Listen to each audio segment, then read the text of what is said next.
সৈয়দনা দাউদ আলাইহিস সালামের জীবনী সম্পর্কে শুনবো ইনশাআল্লাহ। সৈয়দনা দাউদ আলাইহিস সালাম তিনি ছিলেন ইয়াকুব আলাইহিস সালামের পুত্র ইয়াহুদা এর বংশধর। আল্লাহ রাসূল সাল্লাল্লাহু আলাইহি ওয়াসাল্লামের পূর্বে যে দুজন নবী রাষ্ট্র ক্ষমতার অধিকারী হয়েছিলেন তার মধ্যে দাউদ আলাইহিস সালাম অন্যতম। অর্থাৎ আল্লাহ রাসূল সাল্লাল্লাহু আলাইহি ওয়াসাল্লাম, দাউদ আলাইহিস সালাম এবং দাউদ আলাইহিস সালামের সন্তান সুলাইমান আলাইহিস সালাম, ওনারা নবীও ছিলেন আবার রাষ্ট্র ক্ষমতার অধিকারীও ছিলেন।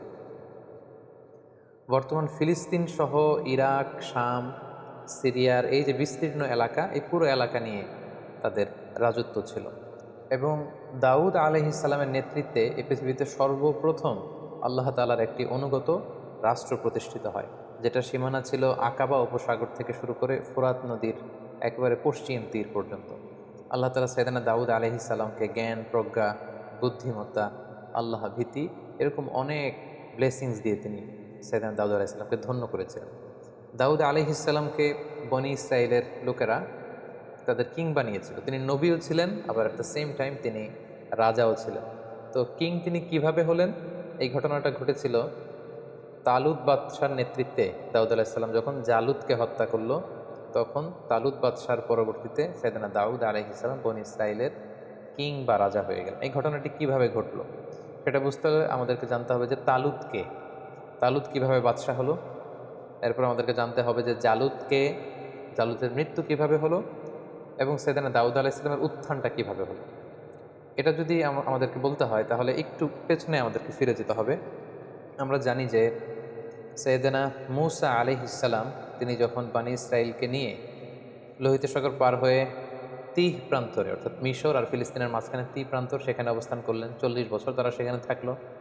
মূসা আলাইহিস সালামের ইন্তেকালের পরে মূসা আলাইহিস সালামের ভাগিনা ইউশা ইবনে নুন তিনি বনি ইসরাইলের সবাইকে নিয়ে জেহাদ করলেন, এবং ফিলিস্তিনে তখন আমালেকারা থাকতো। আমালেকা একটা জাতিগোষ্ঠী, তাদেরকে হটিয়ে তারা ফিলিস্তিন দখল করলেন এবং সেখানেই থাকতে লাগলেন। এবং সেখানেই তারা দীর্ঘদিন থাকার পরে পুনরায় যখন তারা বিলাসিতায় গা ভাসিয়ে দিল, আল্লাহর পাঠানো বিধানকে তারা অমান্য করতে শুরু করলো, নাফরমানি শুরু করে দিল, আল্লাহ তাআলা আবার আমালিকাদেরকে তাদের উপর চাপিয়ে দিলেন। আমালিকেরা বিজয় লাভ করলো, বনি ইসরাইল ছিন্ন বিচ্ছিন্ন হয়ে বিভিন্ন দিকে চলে গেল। এভাবে বনি ইসরাইলের লোকেরা আবার পৃথিবীতে একটা নিগৃহীত হয়ে বহুদিন তারা কাটাতে লাগলো। এরপর শামুইল আলাইহিস সালাম নামে একজন নবীকে আল্লাহ তাআলা বনি ইসরাইলের কাছে পাঠান। ওনার সময়কালে বনি ইসরাইলের মধ্যে আবার সংগঠিত হওয়ার একটা প্রবণতা তৈরি হয়। তাদের মধ্যে কিছু আল্লাহওয়ালা লোক শামুইল আলাইহিস সালামের কাছে আসলেন। তখন শামুইল আলাইহিস সালাম অত্যন্ত বৃদ্ধ, এবং যে বললেন, হে আল্লাহর নবী, আমরা বনি ইসরাইল আমরা আর কতদিন এই পৃথিবীতে নিগৃহীত থাকবো? আপনি আল্লাহ তাআলার কাছে বলেন যে তিনি আমাদেরকে যেন আমাদের জন্য একজন রাজা পাঠান, মালিক। কারণ তখন আমালেকা গোত্রের রাজার নাম ছিল জালুত, তারা ছিল মুশরিক, আর বনি ইসরাইলটা ছিল মুমিন।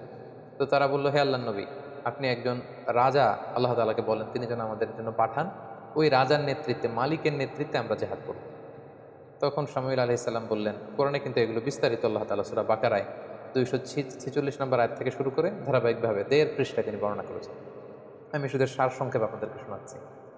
শামুইল আলাইহিস সালাম বললেন, তোমরা জেহাদের জন্য এত পাগল হয়েছো, আল্লাহ যদি রাজা পাঠায় তখন তো মনে হয় তোমরা জেহাদ করবে না। তারা বলেন কি, আমাদের বাড়িঘর ছিল ফিলিস্তিনে, সেখান থেকে আমরা বিতাড়িত, আমাদের জন্য রাজা পাঠানো হলে জেহাদ করবো না? মানে অবশ্যই করব। তখন আল্লাহ তাআলা বনি ইসরাইলের মধ্যে থেকে একজন যুবককে রাজা হিসেবে নির্ধারণ করলেন, তার নাম ছিল তালুত। তাহলে এই প্রথমে আমরা জানতে পারলাম তালুতকে। তালুত হচ্ছে বনি ইসরাইলদের মধ্যে থেকে একজন যুবক, আল্লাহ তাআলা তাকে রাজা করে পাঠালেন। কিন্তু বনি ইসরাইলের লোকদের স্বভাব আমরা সাইয়েদনা মূসা আলাইহিস সালামের পর্বে শুনেছি যে তারা একের পর এক শুধু প্রশ্ন করে, গোয়ার তুমি করে, আল্লাহর বিধানকে লঙ্ঘন করে। তারা বলতে আরম্ভ করলো, এই তালুত কেন বাদশাহ হবে? সে তো আমাদের মতো সাধারণ মানুষ, তার না আছে অর্থ সম্পদ, না আছে সামাজিক প্রতিপত্তি, কিচ্ছু নেই। তখন শামুইল আলাইহিস সালাম বললেন, না, আল্লাহ তাআলা তাকেই তো রাজা বানিয়ে পাঠিয়েছেন, তাকে আল্লাহ তাআলা দেহে শক্তি দিয়েছেন, তাকে জ্ঞান দিয়েছেন, সেই তোমাদের বাদশাহ হবে। বনি ইসরাইলের লোকেরা এখানে বাদশাহ, তো তারা বলল, না, আল্লাহ তাআলা যে ওনাকেই আমাদের বাদশাহ বানিয়ে পাঠিয়েছেন তার প্রমাণ কি? আমরা মুআজিজা দেখতে চাই। তখন আল্লাহ তাআলা মুআজিজা হিসেবে তাবুত পাঠালেন। তাবুত হচ্ছে এ উডেন বক্স, কাঠের তৈরি বিশাল একটা বাক্স ছিল, যেখানে মূসা আলাইহিস সালামের যে সেই লাঠি, যে লাঠি ফেলে দিলে এটা সাপ হয়ে যেত, সেই লাঠি সংরক্ষিত ছিল। বাকিয়াতুম মিন আলি মূসা ওয়া আলি হারুন, মূসা আলাইহিস সালামের জামা সংরক্ষিত ছিল, তাওরাতের কিছু ফলক সংরক্ষিত ছিল। এই বাক্স নিয়ে মূসা আলাইহিস সালাম সবসময় যুদ্ধের সময় সামনে রাখতেন, এই বাক্সের কারণে আল্লাহ তাআলা একটা সাকিনা, একটা মার্সি, ব্লেসিংস, একটা কুলনেস বনী ইসরায়েলের মধ্যে তিনি ঢেলে দিতেন, ফলে বনী ইসরায়েলের লোকেরা যুদ্ধের ময়দান থেকে পালাতো না। একই ঘটনা ঘটেছে ইউশা ইবনে নুনের সময়কালে। তিনি যখন জেহাদ করেছিলেন তখন এই বাক্সটাকে সামনে রাখতেন। এই বাক্স সামনে রাখলেই বনী ইসরায়েলরা জিতে যায়, হেরে যায় শত্রুপক্ষ। কিন্তু আমালেকার ওরা যখন জয়লাভ করলো তখন তারা এই বাক্সটাকে ছিনিয়ে নিল, যেটাকে কোরআনে বলা হয়েছে তাবুত, এই উডেন বক্স, এটা কাঠের বাক্স। তখন আল্লাহ তাআলা আমালেকার যেই শহরে, যেই জায়গাতে বাক্সটা রাখা হয়েছিল সেখানে মহামারী ছড়িয়ে দিলেন। আমালেকার লোকেরা এই বাক্সকে অন্য শহরে পাঠালো, সেখানেও মহামারী। এই বাক্স যেখানে যায় সেখানে মহামারী। তারা তখন সিদ্ধান্ত নিল, জালুত বাদশাহ সিদ্ধান্ত নিল যে এই বাক্স যেহেতু আমাদের না, এটা বনি ইসরাইলদের বাক্স, ওদের বাক্স ওদের কাছে পাঠাও। গরুর গাড়িতে করে তারা বাক্স হাঁকিয়ে পাঠিয়ে দিল বনি ইসরাইলের এলাকার দিকে। তখন আল্লাহ তাআলা বনি ইসরাইলের লোকদেরকে বললেন, তোমরা মুআজিজা দেখতে চেয়েছিলে, যে আমি যে তালুতকে তোমাদের কিং বানিয়ে, রাজা বানিয়ে যে পাঠিয়েছি, তোমরা প্রমাণ চেয়েছো। তোমরা সবাই এখন তালুতের বাড়িতে যাও, এবং তালুতের বাড়িতে যেই তোমরা দেখবে যে সেখানে সেই তাবুত, সেই উডেন বক্স সেখানে পাওয়া যাবে। শামুইল আলাইহিস সালামের সাথে করে সব বনি ইসরাইলের লোকেরা এবার তাদের এলাকার সে যুবক, নওজোয়ান, শক্তিশালী পুরুষ তালুতের বাড়িতে যেয়ে দেখে কি আশ্চর্য কাণ্ড, কি আজীব ব্যাপার। সেই যে ঐতিহ্যবাহী তাদের যে বনি ইসরায়েলের যে তাবুত, উডেন বক্স, যেটার মধ্যে নবী মুসা আলাইহিস সালামের ব্যবহৃত জিনিসপত্র, লাঠি, তাওরাতের ফলক, তাদের কিতাব, মুসা আলাইহিস সালামের জামা কাপড়, পাগড়ি, এগুলো তারা এটা দেখে তো আবেগে আপ্লুত হয়ে গেল, এবং তারা এই মুআজিজা দেখে বনি ইসরায়েলের সবাই মেনে নিল যে আল্লাহ তাআলা যেহেতু তালুতকে কিং বানিয়ে পাঠিয়েছেন, আমরা তালুতকেই মেনে নিব। তখন বনি ইসরায়েলের সবাই তালুতকে তাদের সম্রাট বা তাদের কিং হিসেবে মেনে নিল। তাহলে সম্মানিত সুধী, এই পর্যায়ে আমরা বুঝতে পারলাম যে তালুত হচ্ছে বনি ইসরায়েলের কিং, অর্থাৎ বনি ইসরায়েলের তারা তখন মুসলিম ছিল, মুসলিমদের কিং হচ্ছে তালুত। আর তাদের বিপরীতে ফিলিস্তিনে যে জনগোষ্ঠীটা ছিল, মুশরিক একটা জনগোষ্ঠী, তাদের নাম ছিল আমালিকা। এই আমালিকার কিংয়ের নাম ছিল জালুত। তাহলে আমরা দুইটা ক্যারেক্টার পেলাম, এক হচ্ছে তালুত আর জালুত। সূরাতুল বাকারার শেষের দিকে 246 নম্বর আয়াত থেকে শুরু করে এই তালুত বাদশাহ, জালুত বাদশার কথা কিন্তু আল্লাহ তাআলা সেখানে উল্লেখ করেছেন। তাহলে এখন আমরা একটা ভয়ঙ্কর রক্তক্ষয়ী যুদ্ধ দেখব তালুত আর জালুতের মধ্যে। আমাদেরকে মনে রাখতে হবে যে তালুত হচ্ছে মুসলিম বাদশাহ আর জালুত হচ্ছে মুশরিক বাদশাহ। তালুত হচ্ছে বনি ইসরায়েলদের কিং, আর জালুত হচ্ছে আমালেকা, যে জনগোষ্ঠীটা ছিল মুশরিক, তাদের কিং। তালুত বাদশাহ তখন বনি ইসরায়েলের মুমিনদেরকে নিয়ে বিশাল বাহিনী নিয়ে, কোনো কোনো তাফসিরে এসেছে প্রায় 80,000 সৈন্য নিয়ে তিনি তখন জর্ডান রিভার ক্রস করতে আরম্ভ করলেন। যেই জর্ডান রিভারের পশ্চিম দিকে এখন ওয়েস্ট ব্যাংক আছে, পশ্চিম তীর বলা হয়, এবং জর্ডান নদীর পশ্চিম পারে এই এলাকাটি অবস্থিত বলেই এটাকে ওয়েস্ট ব্যাংক বা পশ্চিম তীর আদ-দিফা আল-গারবিয়া হিসেবে এটাকে নামকরণ করা হয়েছে।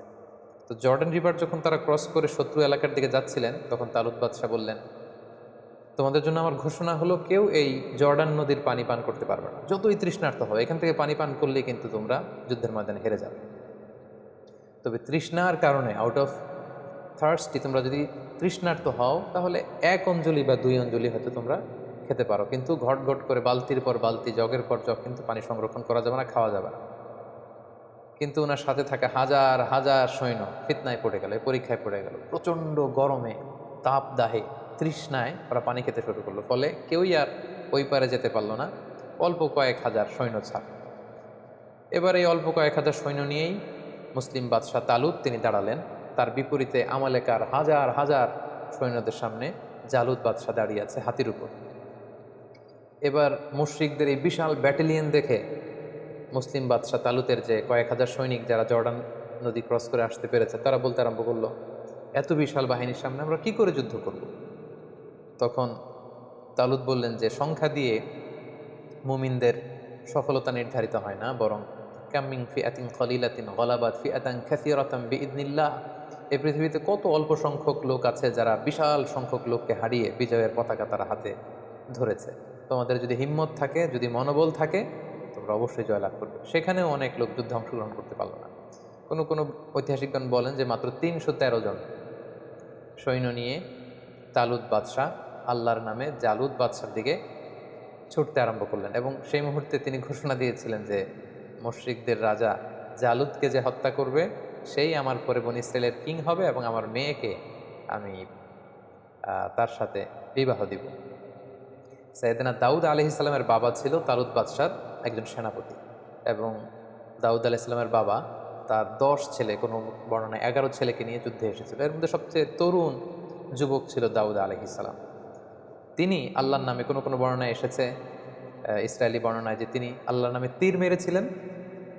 কোনো কোনো বর্ণনায় এসেছে পাথর নিক্ষেপ করেছিলেন। ওনার সেই তীর অথবা পাথর জালুদ বাদশার কপালের মধ্যে লেগে জালুদ বাদশাহ ছিটকে পড়ল হাতির উপর থেকে, এবং মুশরিকদের শিবিরে একটা মানে ভীত সন্ত্রস্ত পরিস্থিতি তৈরি হলো, এবং তালুত বাদশাহ যে কয়েকজন সৈনিক সাথে ছিল তারা হামলে পড়ল, এবং জালুত নিহত হওয়ার মধ্য দিয়ে মুসলিমরা সেখানে জয়লাভ করলো।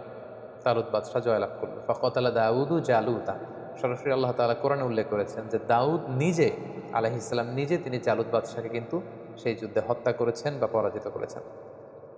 এবং যেহেতু এই যুদ্ধে আমালেকারা পরবর্তীতে পরাজিত হলো, তালুত বাদশাহ জয়লাভ করলেন, এবং তালুত বাদশার যুদ্ধের আগের ঘোষণা অনুযায়ী তিনি তার মেয়েকে দাউদ আলাইহিস সালামের সাথে বিবাহ দিলেন, এবং ওনার পরবর্তীতে কিং হিসেবে দাউদ আলাইহিস সালাম নির্বাচিত হলেন। যেহেতু জালুত বাদশাকে তিনি হত্যা করেছেন, ফলে বনী ইসরায়েলের সবাই যখন এই ঘটনা শুনতে পারলো, তখন দাউদ আলাইহিস সালামের জয় জয়কার। তিনি এক অবিসংবাদিত নেতা হিসেবে বনী ইসরায়েলদের মধ্যে আবির্ভূত হলেন। সম্মানিত সুধী, এই ছিল জালুত বাদশার পরাজয়।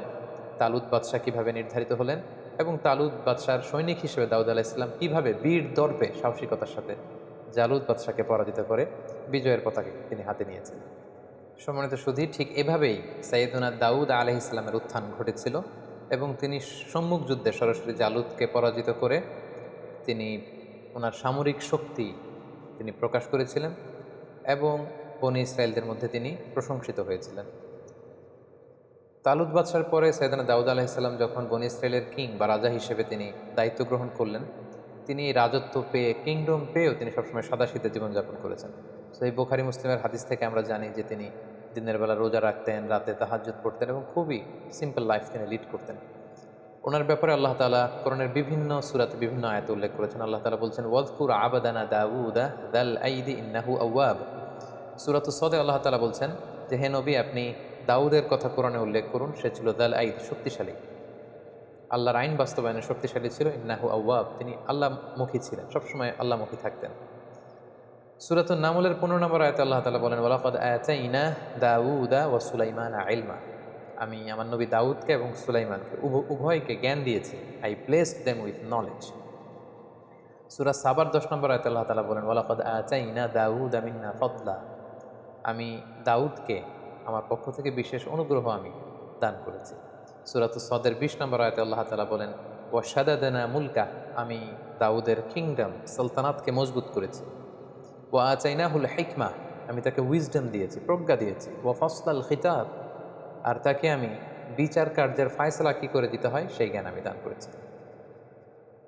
সূরাতুস সাদের 26 নম্বর আয়াতে আল্লাহ তাআলা ইরশাদ করছেন, ইয়া দাউদ ইন্না জাআলনাকা খলিফাতান ফিল আরদ, হে দাউদ, আমি আমার বিশেষ অনুগ্রহে তোমাকে এই জামিনের খলিফা বানিয়েছি। তুমি হচ্ছে এই পৃথিবীর খলিফা, খলিফাতুল্লাহ ফিল আরদ, পৃথিবীতে আল্লাহর খলিফা। ফাহকুম বাইনান নাস বিল হক, মানুষের মাঝে সত্য সহকারে যথাযথভাবে তুমি বিচার কার্যের ফায়সালা করো। ওয়ালা তাত্তাবিউল হাওয়া, হে দাউদ, তুমি প্রবৃত্তির অনুসরণ করো না।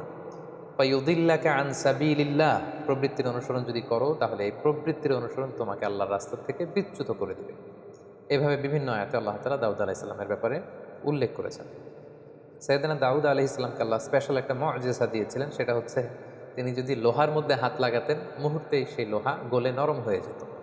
অর্থাৎ লোহা নরম হওয়ার মুআজিজা আল্লাহ তাআলা দাউদ আলাইহিস সালামকে দান করেছেন। সূরা সাবার 11 নম্বর আয়াতে আল্লাহ তাআলা বলেন, ওয়া আলান্না লাহুল হাদিদ, আমি দাউদের জন্য লোহাকে নরম করে দিয়েছি। এই লোহাকে নরম করে গলিয়ে পিটিয়ে তিনি বিভিন্ন জিনিস বানাতেন। কি বানাতেন সেটা সূরাতুল আম্বিয়ার 80 নম্বর আয়াতে আল্লাহ তাআলা বলছেন যে সাইয়েদনা দাউদ আলাইহিস সালাম বর্ম বানাতেন, আর্মার, সাজোয়া। যুদ্ধের ক্ষেত্রে যুদ্ধের আক্রমণ থেকে, অ্যাটাক থেকে বাঁচার জন্য যোদ্ধারা যে যুদ্ধস্ত্রাণ পরে, লোহার তৈরি শেকলের বুনন দিয়ে তৈরি যে আর্মার পরে, সাজোয়া পরে, তিনি সেটা বানাতে পারতেন। আল্লাহ তাআলা বলছেন, ওয়া আল্লামনাহু সানাআতা লাবুসিল লাকুম, আমি দাউদকে কি করে যুদ্ধের পোশাক বর্ম বানাতে হয় সেটা শিখিয়েছি। লিতুহসিনাকুম মিন বাসিকুম, যাতে করে এই বর্ম পরার কারণে যুদ্ধের ময়দানে আঘাত থেকে তোমরা বাঁচতে পারো। সাইয়েদনা দাউদ আলাইহিস সালামের একটি বিশেষ গুণ ছিল যে তিনি নিজ হাতে উপার্জন করতেন। এত বড় রাজত্ব পেয়েও, এত বড় কিংডম পেয়েও কিন্তু তিনি সাদাসিধে জীবনযাপন করেছেন। সহিহ বুখারীর 2072 নম্বর হাদিসে আল্লাহ রাসূল সাল্লাল্লাহু আলাইহি ওয়াসাল্লাম বলেন, ওয়া ইন্না নাবিয়াল্লাহি দাউদ আলাইহিস সালাম কানা ইয়াকুলু মিন আমালি ইয়াদিহি। আল্লাহ নবী দাউদ আলাইহিস সালাম নিজ হাতে উপার্জিত অর্থ থেকে জীবন ধারণ করতেন। ভেরি সিম্পল লাইফ লিডিং তিনি করতেন।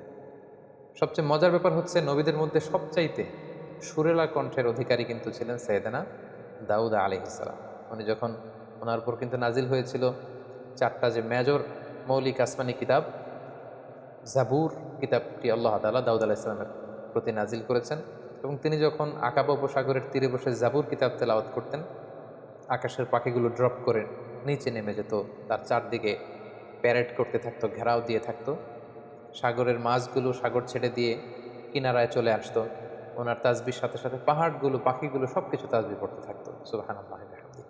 আল্লাহ তাআলা সূরা নিসার 163 নম্বর আয়াতে বলছেন, ওয়া আতাইনা দাউদা জাবুরা, আমি দাউদকে জাবুর কিতাব দান করেছি। সূরাতুল আম্বিয়ার 79 নম্বর আয়াতে আল্লাহ তাআলা বলেন, ওয়া সাখখারনা মা দাউদ আল জিবাল ইউসাব্বিহনা ওয়াত তাইর, আমি পাহাড়কে দাউদের জন্য বশীভূত করেছি। সে যখন তাসবিহ পড়তো, জাবুর পড়তো, পাহাড়ও পড়তো, পাখিরাও তাসবিহ পড়তো। সূরা সদের 18 এবং 19 নম্বর আয়াতে আল্লাহ তাআলা বলেন, ইন্না সাখখারনাল জিবালা মাআহু ইউসাব্বিহনা বিল আশি ওয়াল ইশরাক, পাহাড়কে আমি দাউদের জন্য বশীভূত করেছি। সকাল সন্ধ্যা সে যখন তেলাওয়াত করতো, পাহাড়ও তাসবিহ পড়তো। ওয়াত তাইরা মাহশুরা, পাখিগুলো এসে ওনার চারদিকে ভিড় জমাতো। কুল্লুল্লাহু আওয়াব, সব কিছু আল্লাহ তাআলার তাসবিহ পড়তো। এবং দাউদ আলাইহিস সালামের কণ্ঠ যে অত্যন্ত সুন্দর ছিল, মেলোডিয়াস ভয়েস ছিল, এটা বিশ্বনবী সাল্লাল্লাহু আলাইহি ওয়াসাল্লাম উল্লেখ করেছেন।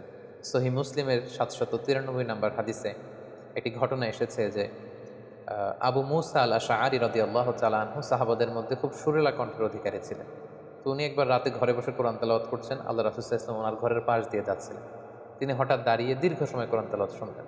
তারপর দিন ফজরের পরে তিনি আবু মুসা আল আশআরী রাদিয়াল্লাহু তাআলা আনহুকে বললেন, হ্যাঁ আবু মুসা, তুমি কি জানো গত রাতে আমি তোমার ঘরের পাশে দাঁড়িয়ে তোমার কণ্ঠে কোরআন তেলাওয়াত শুনেছি।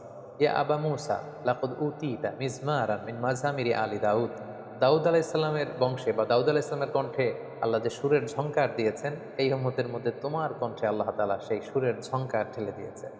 সুবহানাল্লাহি ওয়া বিহামদিহি। সহিহ মুসলিমের হাদিস থেকে বোঝা যায় যে দাউদ আলাইহিস সালামের কণ্ঠ যে অসাধারণ ছিল, এটা রাসূল সাল্লাল্লাহু আলাইহি ওয়াসাল্লাম স্বীকৃতি দিয়েছেন। আল্লাহর নবী সাইয়েদনা দাউদ আলাইহিস সালাম তিনি আকাবা উপসাগরের তীরে বসে ওনার উপর নাজিল হওয়া জাবুর কিতাব তিনি শনিবারে তেলাওয়াত করতেন। এবং আমরা জানি শনিবারটি হচ্ছে ইহুদিদের কাছে অত্যন্ত পবিত্র দিন। এজন্য সাইয়েদনা দাউদ আলাইহিস সালাম যখন শনিবারে জাবুর কিতাব তেলাওয়াত করতেন আকাবা উপসাগরের তীরে বসে, সাগরের মাছগুলো তখন এই তেলাওয়াত শুনবার জন্য তীরে চলে আসতো, সাগর ছেড়ে দিয়ে টাঙ্গার কাছাকাছি চলে আসতো। এজন্য আল্লাহ তাআলা সে এলাকাতে ঘোষণা দিলেন যে শনিবারে মাছ ধরা নিষেধ, শনিবারে কেউ মাছ ধরতে পারবে না। সপ্তাহের বাকি 6টি দিন তোমরা মাছ শিকার করতে পারবে, কিন্তু শনিবারে কেউ মাছ শিকার করতে পারবে না। দাউদ আলাইহিস সালামের কওমের লোকেরা তারা কৌশল করলো, তারা শনিবারে কেউই মাছ ধরতো না, বরং মাছগুলো যখন আসতো তারা সাগরের মধ্যে বেড়ি দিয়ে রাখতো, বাঁধ দিয়ে রাখতো, যাতে করে মাছগুলো আবার ফিরে যেতে না পারে। তারা রবিবারে যে সে মাছগুলো ধরতো। সবাই বলতে আরম্ভ করলো, কেন এই মাছগুলো ধরছো? তারা তখন উত্তরে বলতো, কৌশল করে বলতো যে আল্লাহ তাআলা তো শনিবারে মাছ ধরা নিষেধ করেছেন, আমরা তো শনিবারে ধরছি না, আমরা মাছ ধরছি রবিবারে। তাদের এই কৌশলের কারণে আল্লাহ তাআলা তাদের প্রতি রাগান্বিত হয়ে ঘোষণা দিলেন, কুনু কিরাদাতান খাসিইন, তোমরা আমার এই বিধান, আমার এই নির্দেশনা, আমার এই আদেশকে লঙ্ঘন করার কারণে অভিশপ্ত বানর হয়ে যাও। ফলে তারা বানর হয়ে গেল। তার মানে দাউদ আলাইহিস সালামের কওমের মধ্যে থেকে যারা আল্লাহ তাআলার এই বিধানটি অমান্য করেছিল, তাদেরকে কিন্তু আল্লাহ তাআলা অভিশপ্ত বানরে রূপান্তরিত করেছিলেন। আল্লাহ নবী দাউদ আলাইহিস সালাম তিনি একদিন অন্তর অন্তর সিয়াম পালন করতেন, যেটি সুনানে নাসাইর 2388 নম্বর হাদিসে উল্লেখ রয়েছে। আল্লাহ রাসূল সাল্লাল্লাহু আলাইহি ওয়াসাল্লাম বলেছেন যে আফদলুস সিয়াম সিয়ামু দাউদ, রোজার মধ্যে পৃথিবীতে শ্রেষ্ঠ রোজা হচ্ছে দাউদ নবীর রোজা। কারণ কানা ইয়াসুমু ইয়াওমান ওয়া ইউফতিরু ইয়াওমান, তিনি একদিন রোজা রাখতেন, তারপর দিন রাখতেন না, এরপরের দিন আবার রাখতেন, তারপরের দিন আবার রাখতেন না। সুবহানাল্লাহ, তিনি এভাবে সারা জীবন একদিন অন্তর অন্তর রোজা রেখেছেন। সাইয়েদনা দাউদ আলাইহিস সালামের ব্যাপারে হাদিসে একটি চমৎকার ঘটনা উল্লেখ রয়েছে। সেখানে আমরা জানতে পারি যে সাইয়েদনা আদম আলাইহিস সালাম, আমাদের আদি পিতা, দাউদ আলাইহিস সালামের প্রতি খুশি হয়ে উনি ওনার নিজের জীবনের 40 বছর দাউদ আলাইহিস সালামকে দান করেছিলেন। ঘটনাটি কেমন ছিল? আল্লাহ তাআলা যখন আদম আলাইহিস সালামকে তৈরি করলেন, আদম আলাইহিস সালামের পিঠে আল্লাহ তাআলা মাসিহ করলেন, সেখান থেকে হাজার হাজার লক্ষ লক্ষ মানুষ ছড়িয়ে পড়ল। তখন আদম আলাইহিস সালাম জিজ্ঞেস করলেন, আল্লাহ এরা কারা? আল্লাহ তাআলা বললেন, এরাই হবে তোমার বংশধর পৃথিবীতে। তাদের মধ্য থেকে একজনের চেহারা খুব জ্বলজ্বল করছে। সাইয়েদনা আদম আলাইহিস সালাম বললেন, আল্লাহ একে? আল্লাহ তাআলা বললেন, ইনি হচ্ছে তোমার সন্তান দাউদ। তো আদম আলাইহিস সালাম বললেন, কেমন আমরু, এই দাউদের বয়স কত? আল্লাহ তাআলা বললেন, সিত্তুনা সানা। এত সুন্দর সন্তান, তার মাত্র 60 বছর বয়স, তাকে আমার বয়স থেকে আপনি আরো 40 বছর দিয়ে দিন। আল্লাহ তাআলা বললেন, ঠিক আছে আদম, তোমার বয়স থেকে আমি 40 বছর দাউদকে দিয়ে দিলাম। সাইয়েদনা দাউদ আলাইহিস সালামের মোট বয়স ছিল 60, আদম আলাইহিস সালাম দিলেন 40। তিনি পৃথিবীতে 100 বছর বেঁচে ছিলেন। তো সাইয়েদনা আদম আলাইহিস সালাম যেহেতু 40 বছর তিনি দান করে দিয়েছেন, ওনার যে মৃত্যু নির্ধারিত সময় তার ঠিক 40 বছর আগে মালাকুল মাউত, মৃত্যুর ফেরেশতা, যাকে আমরা আজরাইল আলাইহিস সালাম বলি, উনি চলে এসেছেন। এসে বললেন যে, হে আদম আলাইহিস সালাম, আপনার মৃত্যুর সময় হয়েছে, আমি আপনার রূহ কবজ করতে এসেছি। আদম আলাইহিস সালাম বললেন, না তো, আল্লাহ তাআলা তো আমাকে বলেছেন যে আমি 1000 বছর বেঁচে থাকবো, এখনও তো আমার 40 বছর বাকি। মালাকুল মাউত বললেন যে, না, ঠিকই আপনার 1000 বছর ছিল, কিন্তু আপনি সে রুহের জগতে আপনার সন্তান দাউদকে দেখে এতটাই খুশি হয়েছিলেন, তখন আপনার নিজের হায়াত থেকে, জীবন থেকে আপনি 40 বছর দান করে ফেলেছিলেন। আদম আলাইহিস সালাম বললেন, না তো, আমি তো কাউকে দান করিনি। আসলে আদম আলাইহিস সালাম তখন এটা ভুলে গিয়েছেন, তিনি অস্বীকার করলেন, বললেন, না, আমি কাউকে আমার হায়াত থেকে, আমার জীবন থেকে কিছুই দান করিনি। হাদিসে এসেছে যে ফাজাহাদা আদম ফাজাহাদাত যুররিয়াতু, আদম আলাইহিস সালাম তখন অস্বীকার করলেন, ফলে আমরাও অনেক কিছু ভুলে যাই আর অস্বীকার করি। ফানাসিয়াত যুররিয়াতুহু, আদম আলাইহিস সালাম ভুলে গিয়েছেন, আমরাও ভুলে যাই। তিনি অস্বীকার করেছেন, আমরাও মাঝে মাঝে অস্বীকার করি। তিনি এই জায়গায় ভুল করে ফেলেছেন, খেয়াল রাখতে পারেননি, আমরাও এরকম ভুল করে ফেলি, খেয়াল রাখতে পারিনি। সাইয়েদনা আদম আলাইহিস সালাম কর্তৃক সাইয়েদনা দাউদ আলাইহিস সালামকে এই অতিরিক্ত 40 বছর দান করে দেয়া, এবং পরবর্তীতে মালাকুল মাউত যখন তিনি এসেছিলেন তার কাছে অস্বীকৃতি জানানো ব্যাপারে যে চমকপ্রদ হাদিসটি, এটি সুনানে তিরমিজির 3086 নম্বর হাদিসে উল্লেখিত হয়েছে। সম্মানিত সুধী, এ পর্যায়ে আমরা সাইয়েদনা দাউদ আলাইহিস সালামের জীবনী থেকে আমাদের জন্য কি কি শিক্ষা রয়েছে, লাইফ লেসন রয়েছে, আমরা সেগুলো নিয়ে আলোচনা করব। প্রথম যে শিক্ষাটা আমরা দাউদ আলাইহিস সালামের জীবনী থেকে পাই, সেটা হচ্ছে নবীরা সাহসী হয়, বীর হয়, দে আর ব্রেভ। পৃথিবীর সকল নবীরা সাহসী ছিলেন। এই পৃথিবীতে এমন কোনো নবী খুঁজে পাওয়া যাবে না যিনি ভীরু ছিলেন, পাওয়া যাবে না, বরং পৃথিবীর সকল নবীরাই সাহসী ছিলেন। আমরা যদি আমাদের নবী বিষ্ণু ঈসা ইসলামের ঘটনা দেখি, দেখব তিনি সাহসী ছিলেন। মুসা আলাইহিস সালাম সাহসী ছিলেন। দাউদ আলাইহিস সালামের যে ঘটনাটা, তিনি কিশোর হয়ে, যুবক হয়েও মুশরিকদের প্রতাপশালী বাদশাহ জালুতকে তিনি পরাজিত করেছেন, নিজে হত্যা করেছেন। সুবহানাল্লাহ বিহামদিহি। সো নবীদের জীবনী থেকে বীরত্বের এই শিক্ষাটা কিন্তু আমরা পাই। দ্বিতীয় যে শিক্ষাটা আমরা পাই, সেটা হচ্ছে বিজয়ের জন্য খুব বিশাল সংখ্যক লোকের দরকার নেই। স্বল্প সংখ্যক লোক, তাদের ইফোর্ট যদি খুব মন থেকে হয়, তাদের ডেডিকেশনটা যদি ওই রকম হয়, তাহলে স্বল্প সংখ্যক নিবেদিত প্রাণ দিয়েও কিন্তু অনেক বিরাট কাজ করে ফেলা যায়। যার জ্বলন্ত প্রমাণ হচ্ছে তালুত বাদশার নেতৃত্বে মাত্র 313 জন নিয়ে যে তারা বিশাল এই মুশরিক জালুত বাদশাকে পরাজিত করেছে। কোনো কোনো তাফসিরে এসেছে 80,000 সৈন্য নিয়ে তিনি বনী ইসরায়েল থেকে বের হলেন। জর্ডান নদী ক্রস করতে করতে সেখানে আরও প্রায় 70,000 তারা পানি খেয়ে সেখানে পড়ে রইল। এরপরে যারা ছিল তারা বিশাল বাহিনী দেখে ভীরুতার কারণে সামনে এগোতে পারল না। পরবর্তীতে মাত্র 313 জন নিয়ে তিনি সামনে এগোলেন, এবং আল্লাহ তাআলার মেহেরবানিতে, তাদের ডেডিকেশনের কারণে, তাদের মনোবলের কারণে কিন্তু আল্লাহ তাআলা তাদেরকে বিজয় এনে দিয়েছেন। এবং খুব সুন্দরভাবে আল্লাহ তাআলা কালামুল্লাহ মাজিদে উল্লেখ করেছেন যে কাম্মিং ফিআতিন কলিলাতিন গলাবাত ফিআতান কাসীরাতান বিইذনিল্লাহ। এই পৃথিবীতে এমন অনেক নজির আছে, অনেক ইতিহাস আছে যে অল্প সংখ্যক লোক বিশাল বাহিনীকে পরাজিত করে বিজয় লাভ করেছে। দরকার শুধু দৃঢ় মনোবলের, দরকার শুধু হিম্মতের। সবসময় ইসলামে একটা জিনিস খেয়াল রাখতে হবে যে সংখ্যা দিয়ে সফলতা নির্ধারিত হয় না, বরং সফলতা নির্ধারিত হয় সিনসিয়ারিটি দিয়ে। 3 নম্বর যে শিক্ষাটি আমরা পাই, সেটি হচ্ছে নেতৃত্বের জন্য সুস্বাস্থ্যের দরকার হয়। এটা দাউদ আলাইহিস সালামের ছিল। প্রজ্ঞা, ন্যায়নিষ্ঠা, উন্নত মানের বাগ্মিতার দরকার হয়। তার সবগুলোই কিন্তু যথাযথভাবে সাইয়েদনা দাউদ আলাইহিস সালামের জীবনীতে আমরা খুঁজে পাই। 4 নম্বর যে শিক্ষাটা আমরা পাই, যে তিনি এই combined between revelation and kingdom, আমরা বলেছি পৃথিবীতে সর্বপ্রথম ওনার সময়ই একটি আল্লাহ তাআলার বিধান সম্বলিত একটি রাষ্ট্র তিনি প্রতিষ্ঠা করেছেন, যেখানে আল্লাহর বিধান দিয়ে বিচার করা হতো, আল্লাহর আইন দিয়ে ফায়সালা দেওয়া হতো, যেখানে আল্লাহ তাআলার বাণী দিয়ে তিনি খলিফাতুল্লাহ ফিল আরদ হিসেবে, তিনি আল্লাহর খলিফা হিসেবে পৃথিবীতে তিনি বিচার কার্যের ফায়সালা দিয়েছেন। অর্থাৎ একদিকে তিনি আল্লাহর কাছ থেকে রেভেলেশন রিসিভ করতেন, ওহী, আবার একদিকে তিনি কিংডম অর্থাৎ রাজত্বের দায়ভার কিন্তু তিনি পালন করতেন। তাহলে দুইটা তিনি কম্বাইন করেছেন, তিনি নবীও ছিলেন আবার রাজাও ছিলেন। তার মানে বোঝা যায় ধার্মিকতা এটা দেশ পরিচালনার জন্য, এটা নেতৃত্বের জন্য, এটা সোশ্যাল লিডারশিপ, এটা পলিটিক্যাল লিডারশিপের ক্ষেত্রে কোনো বাধা নয়, বরং নবীরাই কিন্তু সে নমুনা আমাদের জন্য দেখিয়ে গিয়েছেন। 5 নাম্বার যে শিক্ষাটি আমরা পাই সেটা হচ্ছে স্পিরিচুয়ালিটি। আপনি যত ধনী হন না কেন, আপনি যত বড় হন না কেন, আপনার আত্মার খোরাকের জন্য কিন্তু আপনার আধ্যাত্মিকতার দরকার আছে। সাইয়েদনা দাউদ আলাইহিস সালাম তিনি রাজপ্রাসাদে থাকতেন, কিন্তু রাতের বেলা তাহাজ্জুদ পড়তে ভুলে যেতেন না। তিনি রাজত্ব পরিচালনা করতেন, তিনি একদিন অন্তর অন্তর রোজা রাখতে ভুলে যেতেন না। তো এই স্পিরিচুয়ালিটির শিক্ষা কিন্তু আমরা সাইয়েদনা দাউদ আলাইহিস সালামের কাছে পাই। অর্থাৎ আমরা যত ধনী হই না কেন, যত বড় পজিশন হোল্ড করি না কেন, আমাদের আধ্যাত্মিক উন্নয়ন কিন্তু আমাদেরকে সুখের সন্ধান দিবে, প্রশান্তির সন্ধান দিবে। 6 নম্বর যেই ব্যাপারটি আমরা শিখতে পারি সেটা হচ্ছে মেলোডিয়াস ভয়েস। এটা আল্লাহ তাআলার পক্ষ থেকে একটি বড় ব্লেসিং। চমৎকার সুরেলা গলা, সুন্দর কণ্ঠ, এটা কিন্তু আল্লাহ তাআলা সবাইকে দেন না।